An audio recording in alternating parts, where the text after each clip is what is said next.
Now that we've discussed addition, we're going to look at subtraction. So what is subtraction? And in context, meaning using word problems, there are really two ways that we use subtraction. So let's get our highlighter ready. We have comparison problems, and this is where two values are being compared. And we have takeaway problems, which are probably familiar. You might even call subtraction takeaway problems.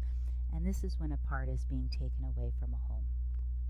So it's important that you know that there's two different types of subtraction problems because takeaway problems don't always make sense in the context of subtraction, which we'll see here.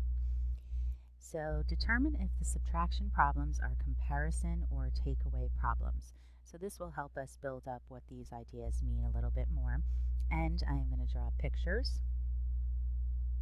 So Isabella jogged 8 miles on Monday. Let's highlight these. 8 miles on Monday and 14 miles on Tuesday. Now the question is, how much more did she jog on Tuesday? So notice it didn't ask us the total amount she jogged. That would have been an addition problem. They're asking us to compare how much she jogged on Monday and Tuesday. So this is going to be a comparison problem because we're comparing the different amounts she ran. So let's write comparison here. And now let's just use number lines. So since this is distance, a number line makes good sense. We're going to say this is 8. This is how much she jogged on Monday. And on Tuesday,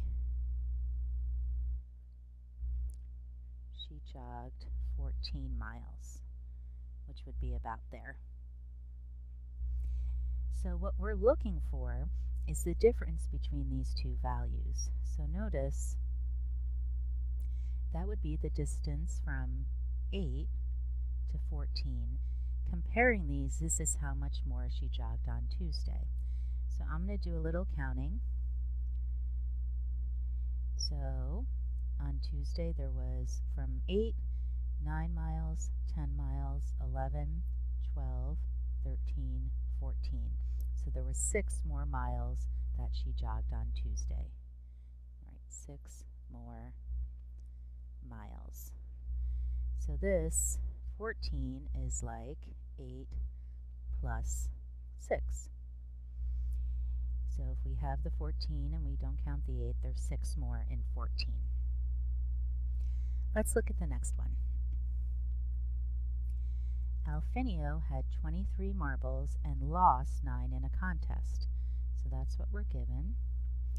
And our goal is to find out how many marbles does he have left. So notice we're trying to find if we start with 23 marbles and lost or take away 9 of the marbles, we want to see how many are left. So this is going to be a takeaway problem. So now let's figure this out. I'm going to start with the 23, which is going to be a little bit tedious. 1, 2, 3, 4, 5, 6, 7, 8, 9, 10. It's good to group things like 10 like that. 11, 12, 13, 14, 15. And then we have 20, 1, 2, 3. So this is the number of marbles he started with. And now let's circle how many he lost. I'm going to circle them from this side. So he lost 5 and 4.